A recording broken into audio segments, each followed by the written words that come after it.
What's up, gangsters? It is a cold and blustery day out here at Rube Goldberg Enterprises, but progress must continue. And I am working on part one of a two-part build review of something that's new to me, a takom kit. Takom, take home, whatever you call it. Anyway, it's the takom 1/35th scale kraz 260 truck. And this happened because my buddy Patrick Perales from Scale Modelers Critique Group is jumping off on a new business venture, and he and some of his gang have formed a company called MBK USA, which stands for Model Blau Koenig, which I believe there's a European branch of those guys as well. Anyway, they are going to be importing kits of all kinds. In fact, I say will be. They've already started. And they've got a warehouse full of stuff. And it looks like they are going to be offering pretty competitive prices on a lot of good brand names like Take Home or whatever you call these guys.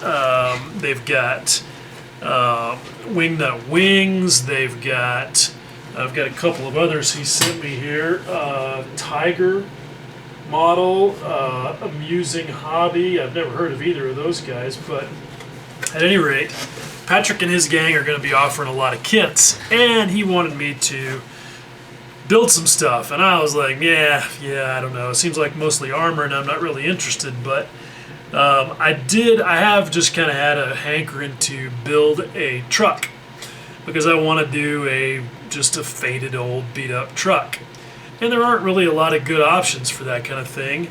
And so this Russian truck seemed like a pretty good one. So anyway, I signed up for it, and I've been working on this thing for a few days, and I am ready to talk about it. And this is the part where Patrick may regret asking me to do this because I am not entirely happy about this kit. I have not been having a lot of fun with it. And of course, I'm going to tell you all about that. If you guys have watched any of my sort of build reviews before, you know that I kind of think about kits in terms of the quality of the detail, the quality of the molding, the quality of the fit, and the quality of the engineering. And those things, can sometimes kind of cross over, and maybe it's not really clear on what all that means, at least to me. So here's kind of the way I break it down. Detail is basically how good is the detail, how much of it is there, how well is it executed, how realistic does it look.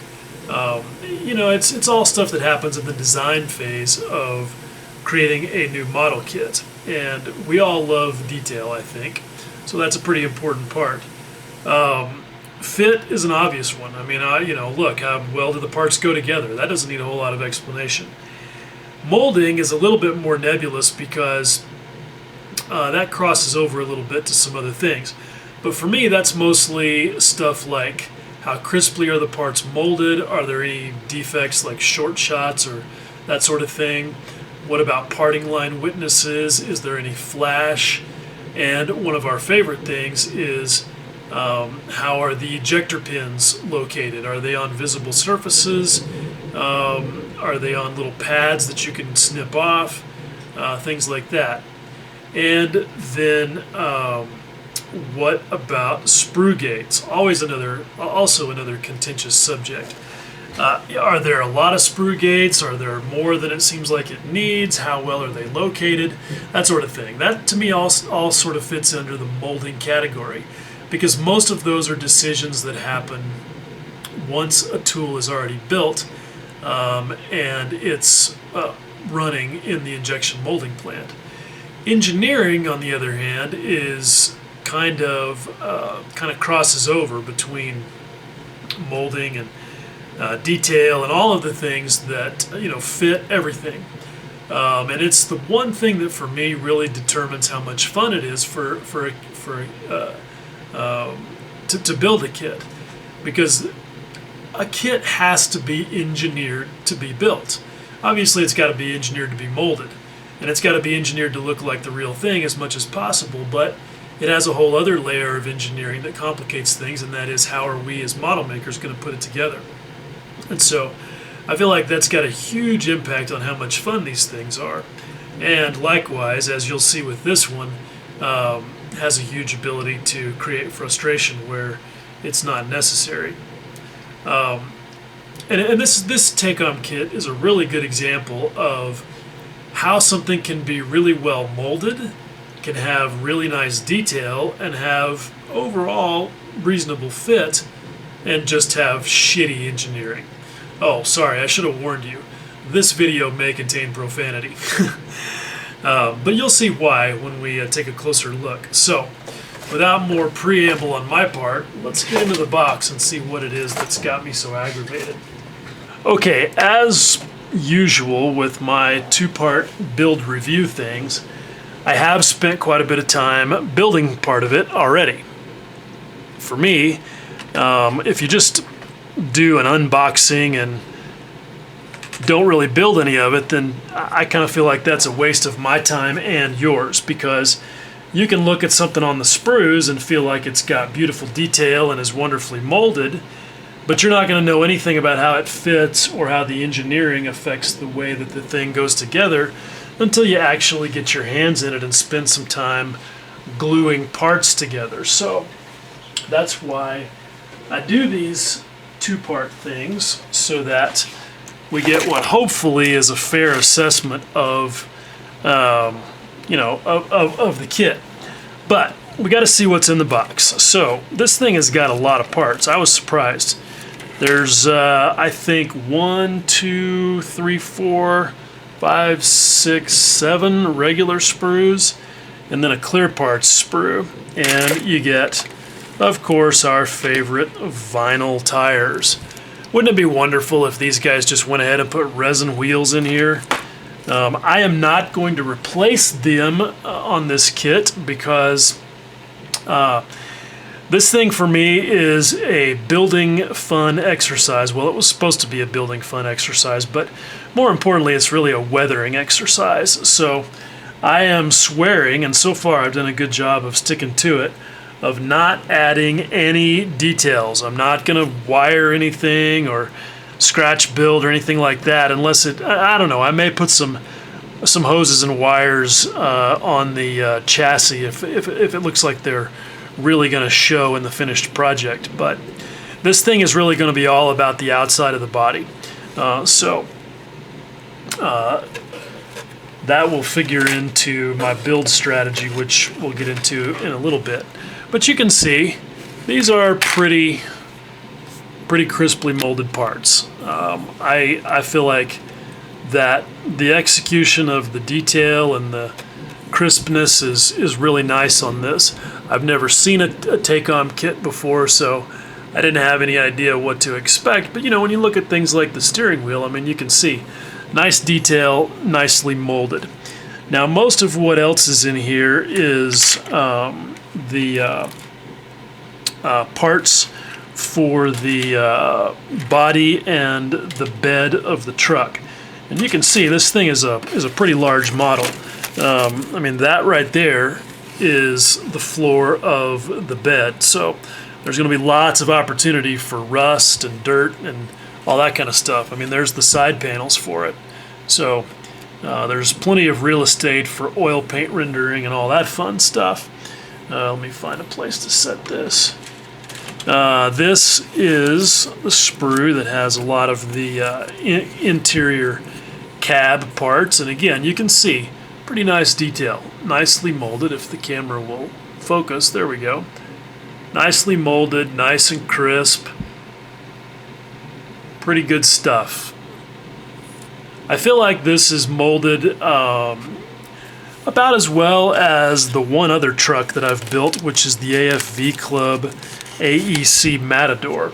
The detail molding and the way that the detail parts are built It kind of reminded me of that. I felt like the AFV Club was maybe a little bit more crisp, and it was a little bit more detail, but it's close. You can see that these clear parts are in fact nice and clear, so that's always a good thing. I mean, they better be. They're flat, but they're nice and thin, so that'll be good. You get one little tiny sheet of decals. We got a couple of sheets of color callouts here, which is good. I'm not going to be doing any of these because I couldn't care less about Russian military equipment. I'm going to be doing this as a civilian truck. But you get good color info for MIG paints, which I also will not be using, but that's not really the point of this segment of this review. So anyway, there you go. That kind of gives you an idea of what a lot of the big parts look like. Now let's get into a lot of the little parts, because that's what I've been working on. Whoops. The foot feed for a Proxxon is handy till you step on it accidentally. Okay, here's the one photo etch sheet that you get. I mean, not a whole lot really remarkable about that. And then here we have some of the chassis and running gear parts, and this is where we get into the one sort of beef that I've had with the way some of this is molded. The ejector pin stuff is great. I got no issue with that. I haven't seen any flash on any parts. So I feel like overall the molding is pretty good, but the one sort of little beef I've had is that some of the Sprue Gates, I just don't agree with the way they're placed. On parts like this, I don't really see the need to have the Sprue Gate extending onto the visible surface like it is there. That's just one more thing you've got to deal with before you can actually install that part. But it could be a lot worse. It does, however, get to be kind of annoying when it happens on lots of little bitty parts. Come on, the camera didn't want to focus on this beige plastic. It gets annoying when it happens on lots of little bitty parts like this, where you've got to not only clip it off the sprue, or the runner rather, but then you've got to clean that off of the parting line before you can join the two halves of the parts together. That's just, to me, a little bit irritating. You're going to have to clean up the seam on a part like this anyway after you glue it together, so having to take care of a Sprue Gate that's on the outside is really nothing extra. Here's a place where you can see another thing that I've noticed on a few of these parts, and that's just the location of the Sprue Gate being difficult to get to. I use my favorite Gundam Planet nippers for cutting my parts off of the runners. They're super sharp, they make a super clean cut, and most of the time, with that nice sharp point, it's pretty easy to get in and clip something off. But you can see, on a part like that, not so much. It's kind of a hassle to get in there. So you have to do something else. Again, not the end of the world. I mean, it's certainly a first world problem, but again, we're here to evaluate the overall engineering of the kit, and I'm going to show you what I do and don't like. Stuff like this is pretty good because you can just easily get right in there, make a nice clip, and you're done. So that's not too bad. That's the only real molding beef that I have had with any of this. Before we get into talking about what I've built and all of that, let me just go ahead and show you. So here's what we've got is the chassis. I have worked my way through about 25 steps of the instruction booklet, and you can see that that's got me to where I've got quite a bit of the running gear of this thing done. Engine is installed, front and rear axles all in place, and it's all gone together fairly well.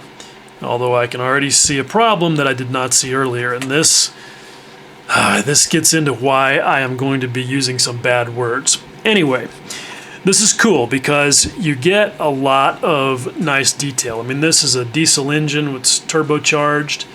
You can see that there's lots of detail that is pretty well molded, but you also have some things that are a little bit inexplicable. And it's stuff like this. Okay, look at these things that are on top of the rocker covers, valve covers, whatever you want to call them. On the real thing, those are actually large plastic knobs that are attached to screws, I guess, that hold the valve covers on. And not only did they send the seam right through the middle of all of them, but they don't match. I mean, you can see I've got the part lined up over there on the right hand end right there, but it doesn't quite line up on the left hand end. Regardless, none of these little star-shaped things line up correctly. I mean, it's just ridiculous. I don't have to care about it because none of this is going to show. I'm gluing the hood shut on this thing for a couple of reasons. One is, like I said, this is going to be all about the weathering and not about engine detail. But also trying to find pictures of the engine of one of these things to figure out where all the detail would go has proven to be pretty difficult. So that was an easy decision for me. So for that reason, I just don't have to care about all this because it's going to get covered up. But if I did, I mean, those are unacceptable. I'd have to chop those off and use something like a resin nut or something to replace it, because there's just no way you're ever going to make that look good. That's just ridiculous. Another thing that's kind of baffling with this engine, since I'm right there, is these things right here are the water inlets for each cylinder head, and they are supposed to connect from here to the radiator, and there's just nothing. It just doesn't exist in the kit. There's not any place to plug anything in. There's not a fitting on the radiator itself, and there's no tube or anything that connects those. It's, again, just baffling. So those are a couple of things that I noticed immediately as far as fit. And part of that is caused by, part of it is caused by me just sort of slamming it together, but it is largely because of the engineering. And I'm going to get into explaining all of that in detail, but I'm going to use the instruction booklet to go through it, because that'll be a lot easier than trying to explain it on something that's already assembled. So let's look at the instruction book, which I will give these guys fair credit where due. This is one of the nicest instruction books I've ever seen. I mean, it's just real classy, the way they've used this, kind of paper for the cover, and, the illustrations. I mean, they've even got these neat little sort of, if I can get it open, little hand-drawn illustrations to explain some things like applying decals. So it's just kind of fun. I like the fact that it's got a sprue map here. That sometimes is useful.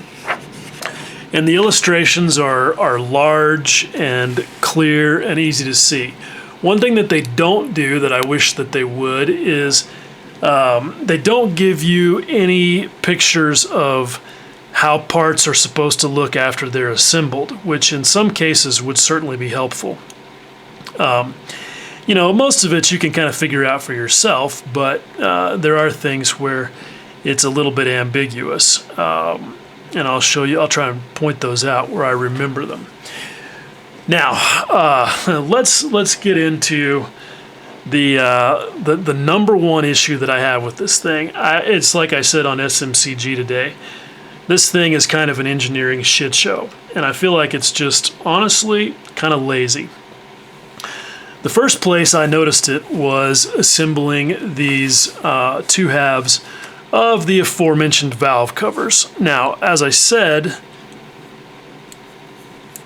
they ran the seam right through the middle of those star-shaped fasteners instead of making a parting line that wraps around them, which wouldn't have been that difficult to do. Or they could have raised them a little bit off the surface and made the one half kind of go underneath them. That wouldn't have been that bad either. But I mean, there were other ways to do it that they just chose not to. But there are no alignment features between the two halves of these valve covers at all. I mean, well, okay, I take that back. There is kind of, if I remember right, a little bit of a sort of a slot and tab thing. If you look right here, you can see the little notch for it. But it is so small as to basically be useless. And that's what I've found with all of the alignment features in this kit so far, is that they either don't exist, like these guys were terrified of putting them in there, like the two halves of the engine block, for example. Not an alignment feature to be found. There is one big chunky one on the transmission halves, almost non-existent on the valve cover halves. It's just baffling why they couldn't have used just some simple peg and hole alignment features. I just don't get that. Another place where the fit was really affected by the engineering is these water pump inlets that I talked about.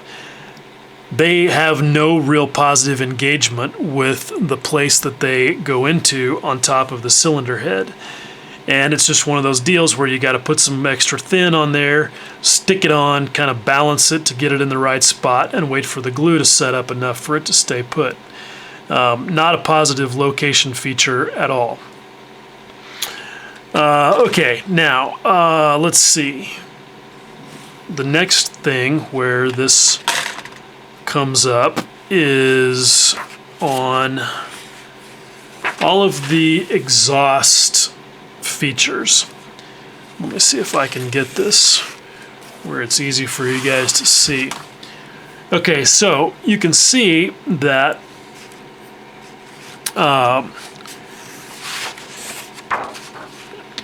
you've got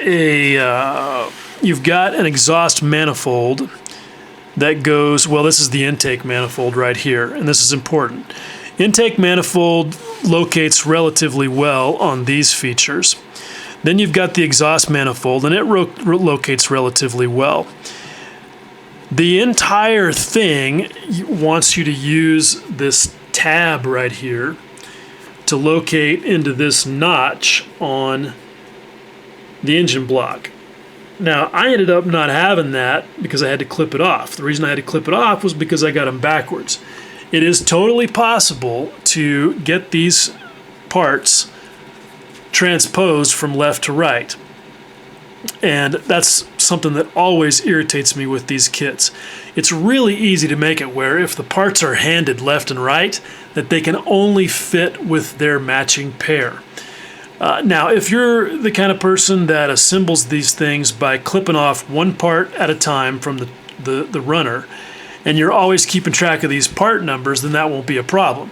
But if, like me, and I think a lot of people, what you like to do is clip off a whole bunch of parts and put them in a little container, and then start working your way through the assembly, then that can be a problem when parts are practically identical the way these are. And unless you're just really better about studying ahead in the instructions than I am, admittedly, you're not going to notice that there is a left and a right with this thing. I mean, with this one, you don't even see that there's supposed to be a little tab on here that's got to connect to anything. And by the time you get this glued together and get all this stuff done, if your glue's already set up, it's too late.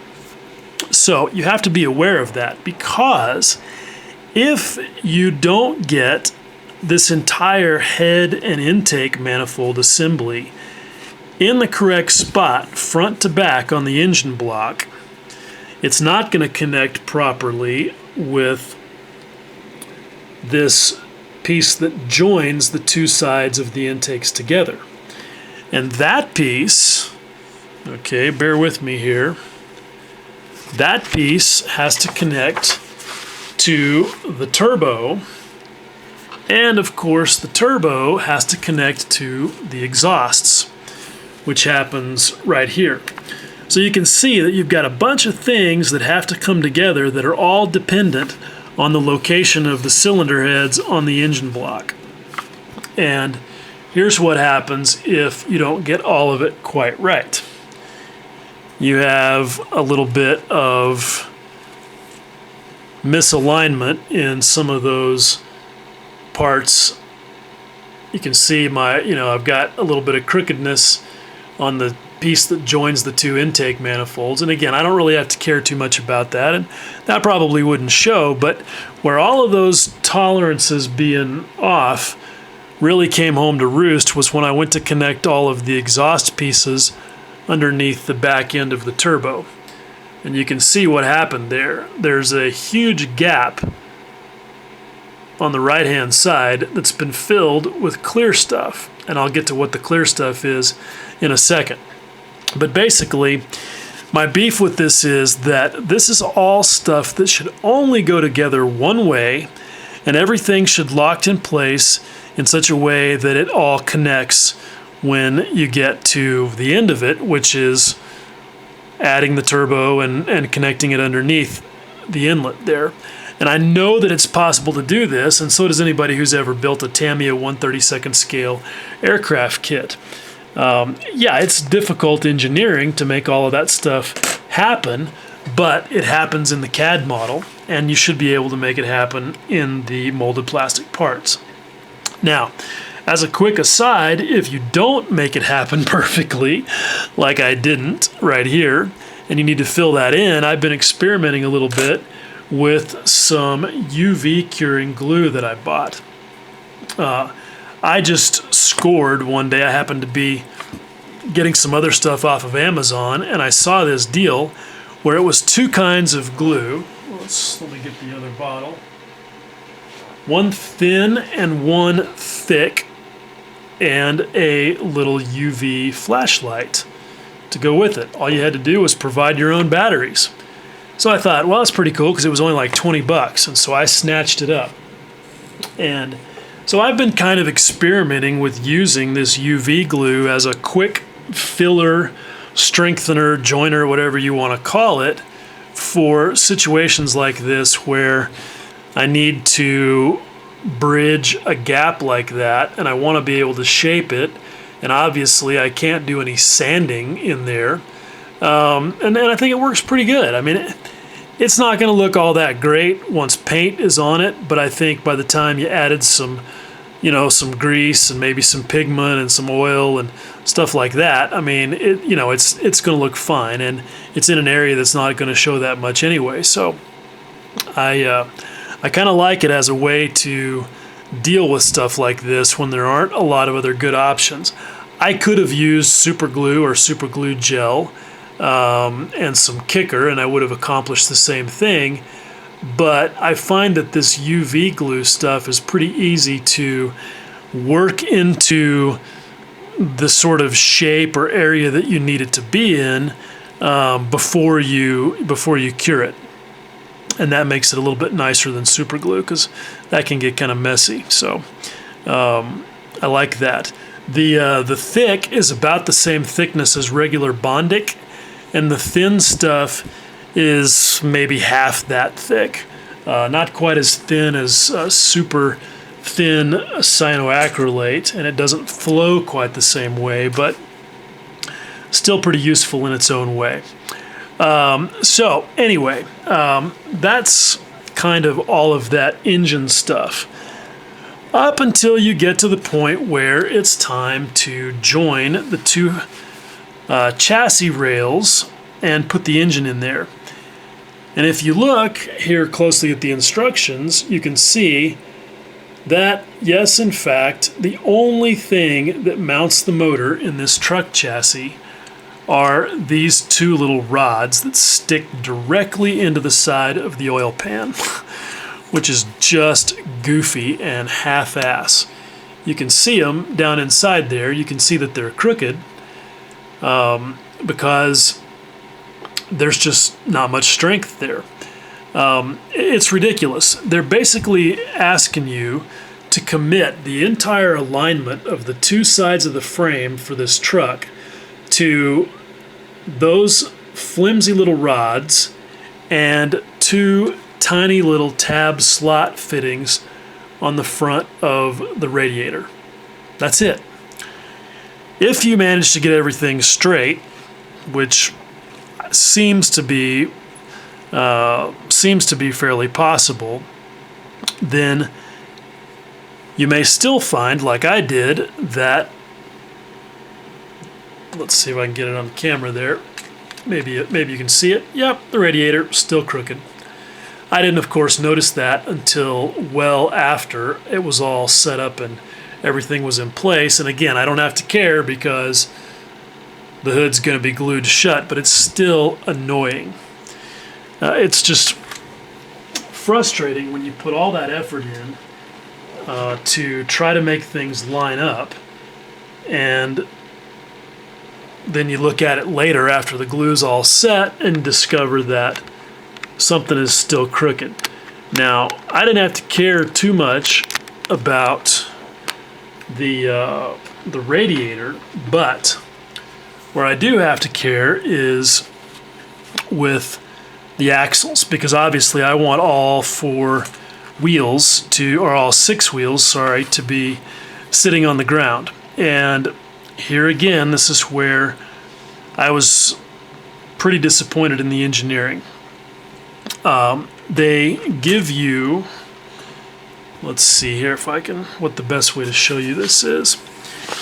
When you look at the instructions, it looks like everything is going to be pretty intelligently done. You get these square holes in the end of each axle where you're going to plug the hubs into, like you do here. Now, they give you the ability to put the hubs together so that the ball joint will swivel and you can steer the front wheels. Now, that's a good theory, but in fact it doesn't work out that way at all because they don't fit in there tight enough to do anything but just flop around like crazy when it's done. So you're probably not going to make the front wheels on this thing steer.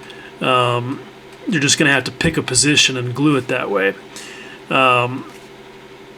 But point being is that what's on the end of the ball joint right there is what plugs in right here to that square hole.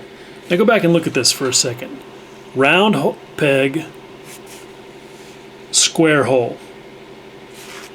Round peg, square hole. Yeah.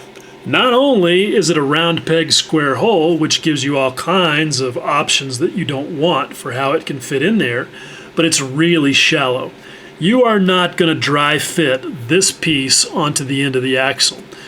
In fact, it's hard to get it to stay put even with glue. You're going to have to hold it there for a second. And then you're going to have to figure out whether or not it's straight and if this hub is parallel to the other hub.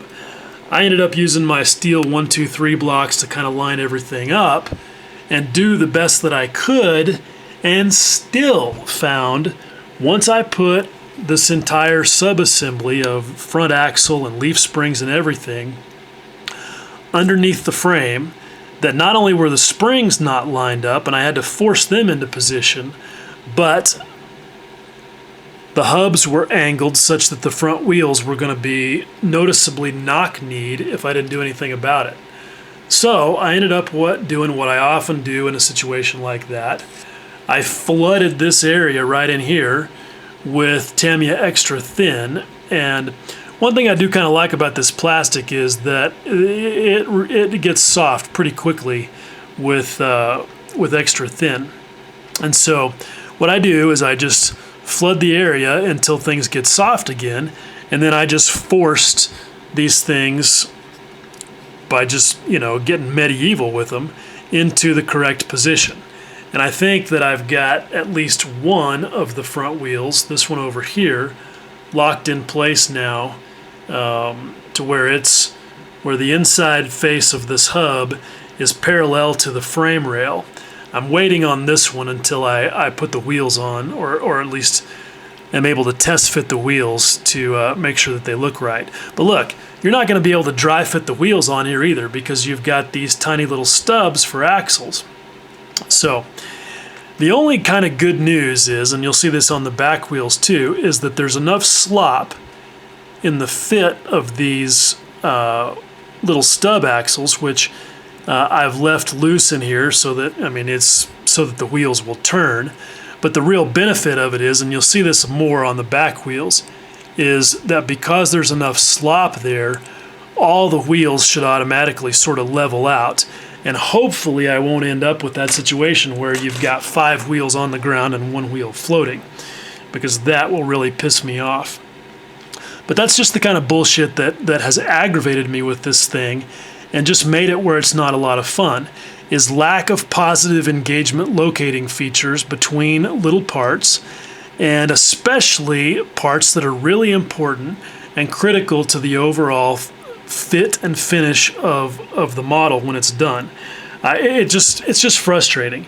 It just makes it where it's not fun, because you struggle and you struggle to get things right, and then, like I said, the next day after the glue's all set, you come and take another look, and you realize, like I have found here, I'm gonna move this instruction book, that I didn't even notice this until I just sat down here and started talking to you guys.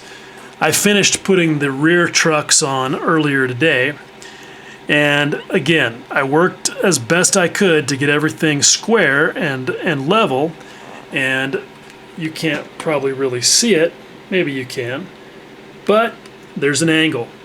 The front axle is higher than the rear axle by a significant amount that I didn't notice before, but when I turn it on its side, you can pretty readily see what's going on there. And I haven't even had time to absorb that and figure out how it's going to all play out. But I can tell you that I worked hard to try and get these springs level. They just don't have enough engagement with their mating part to guarantee that they end up that way. I glued them on there, looked at them, discovered that they were a little bit off, and adjusted them, and apparently my adjustment was not as good as I thought it was, because there you go. So I don't know how I'm going to deal with that. This thing is really solidly glued together right there at this point, because it's a tight fit between the frame rails and the springs and everything, and there's a lot of glue in there. It would be a major hassle to try and separate that and fix it at this point, so I don't know what I'm going to do. I have a feeling that by the time I get done with this project, I'm going to be just relieved to be finished, because the aggravation level after just 3 days of working on it is already pretty high. Hopefully I will be able to, dropped my little flashlight there, I'm just checking to make sure it still works. Anyway, I'm going to just be relieved to get to the point where it's time to paint this thing, and feel like I'm going to have something that's worth doing all that and worth the time I've put into it. Just not fun. I don't know how else to say it. Just not fun.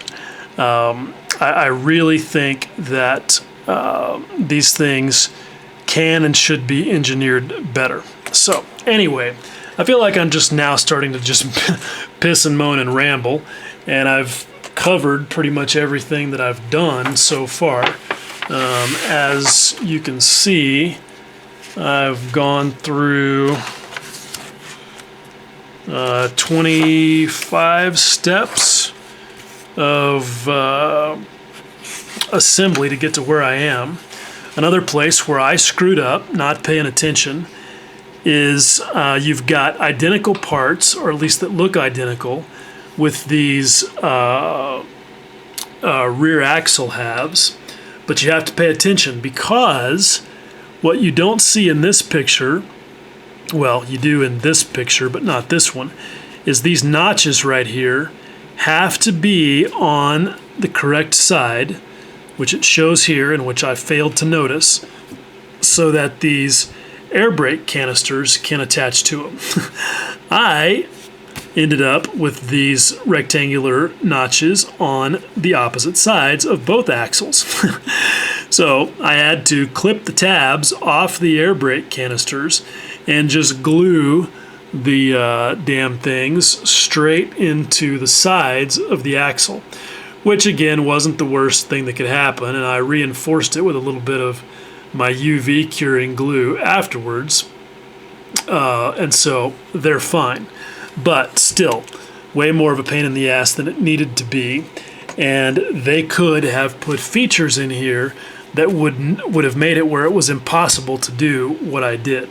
I mean, look, yeah, I'm an idiot, and I need somebody to keep me from being an idiot. I admit it, but I believe that's good design.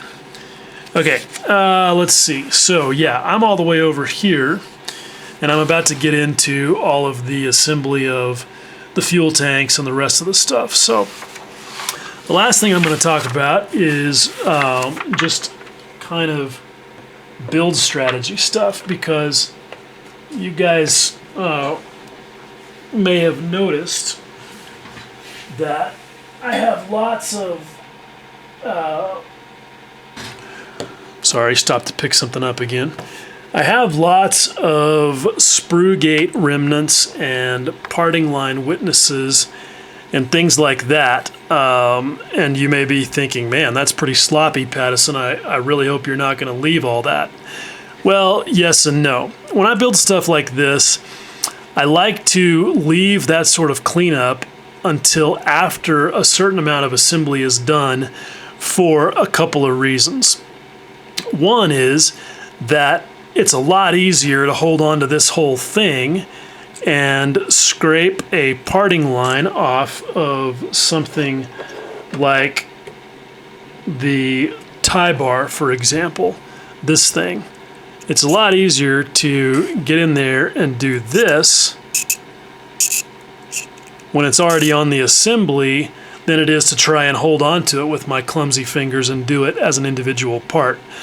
That really comes into play with little bitty things like these pitman arms, just any little part like that. It's a lot easier to deal with it when it's in place. And I feel like it's more efficient because it allows you to judge what's actually going to be visible.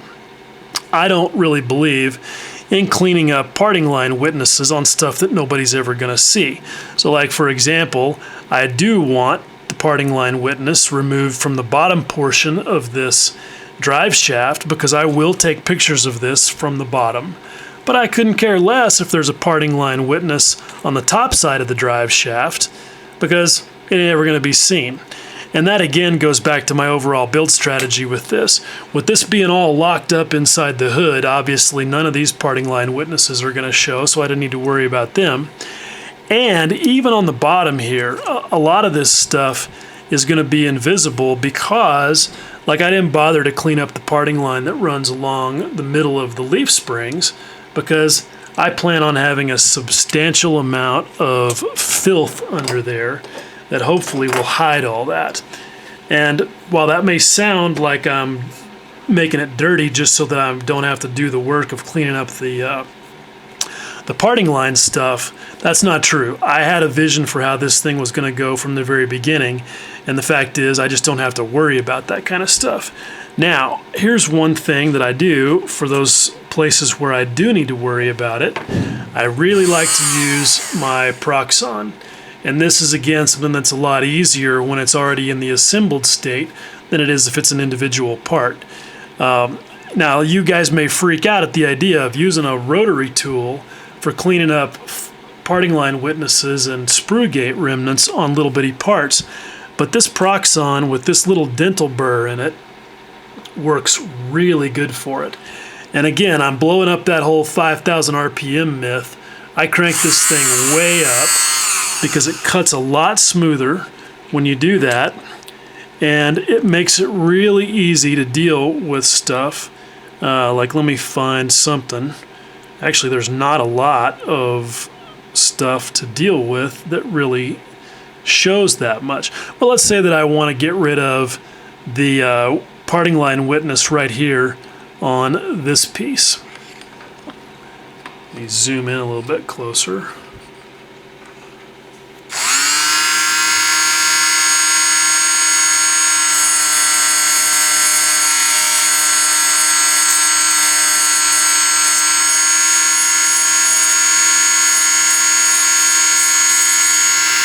Just like that. It's that easy.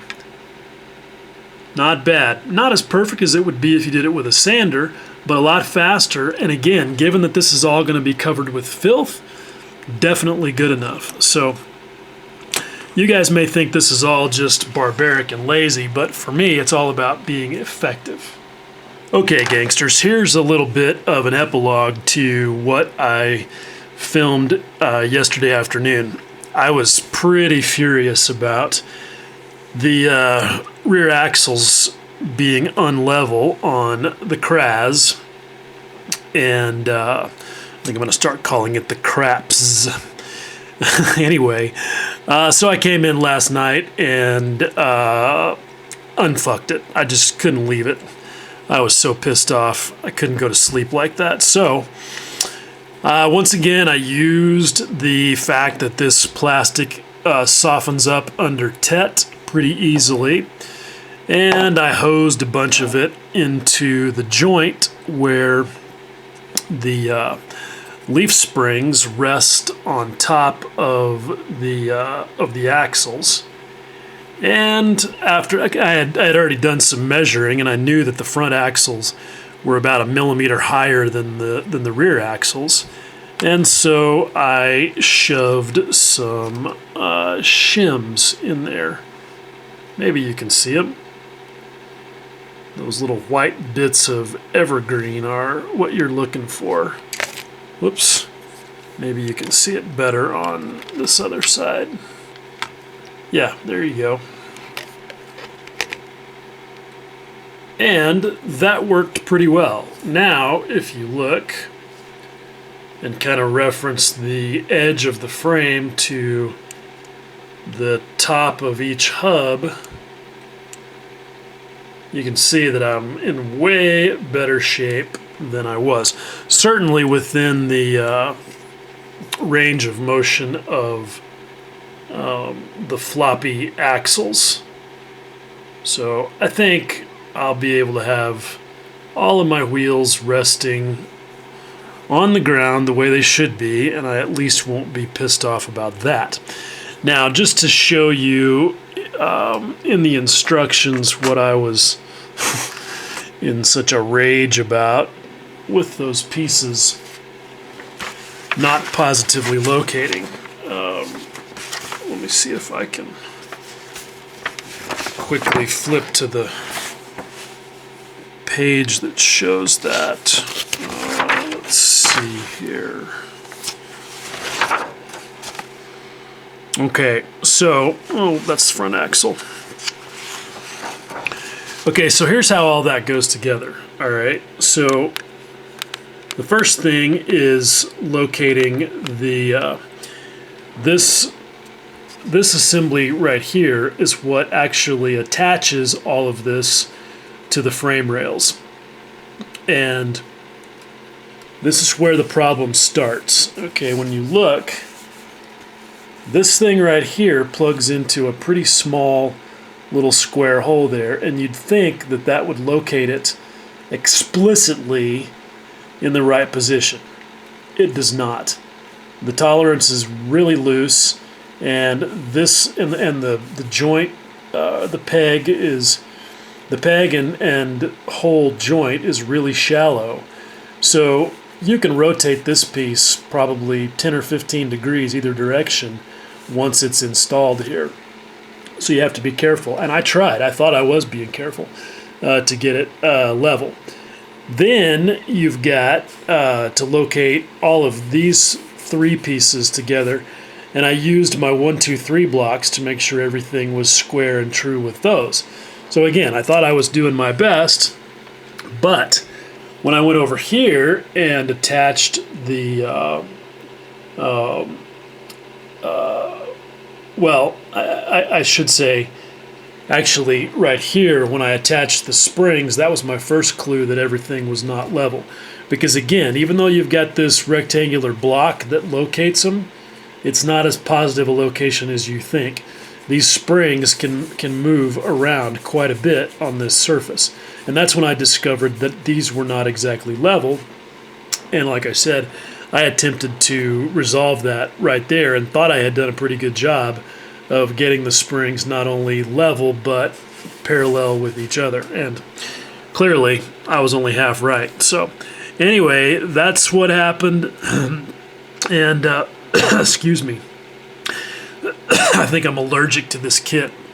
Anyway, that's what happened, and that's how I fixed it. Okay, well, there we go. That's about enough of that rage fest.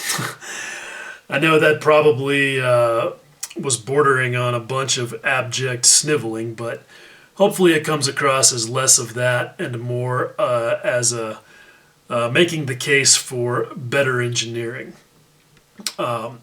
I know that sometimes people say, well, but you know, for the cost of the kit or whatever. Yeah, bullshit. Sorry.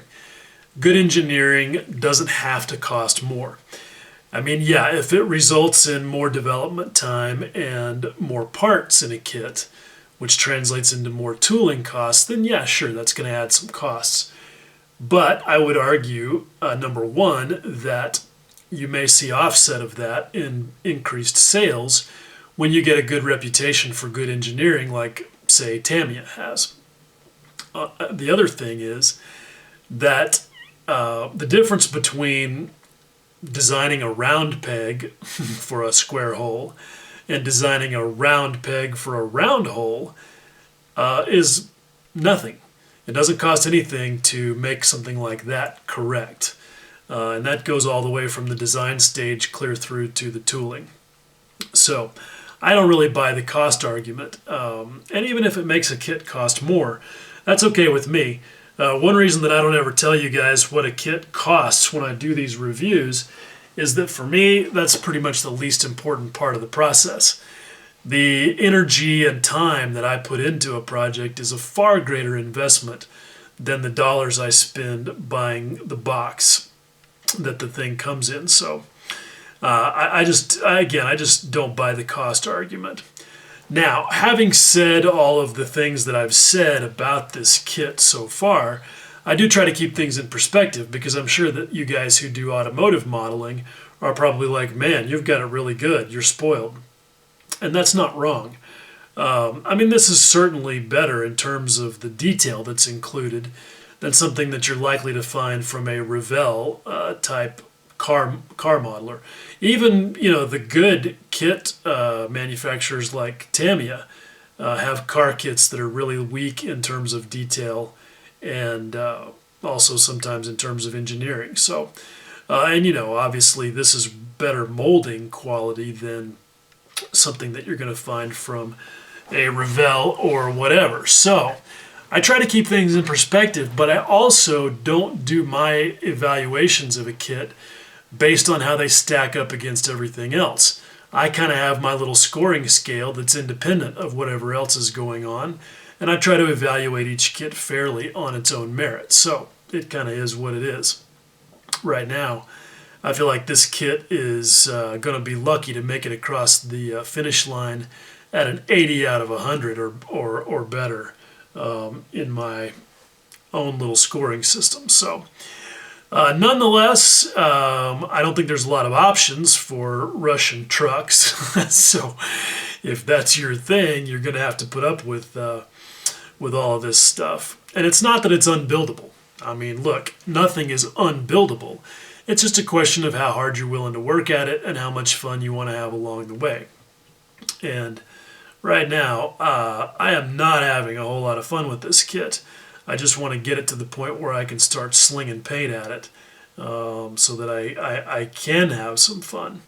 And that's where we will pick up with this review in part 2, where we'll come back, hopefully, to look at a nice finished result.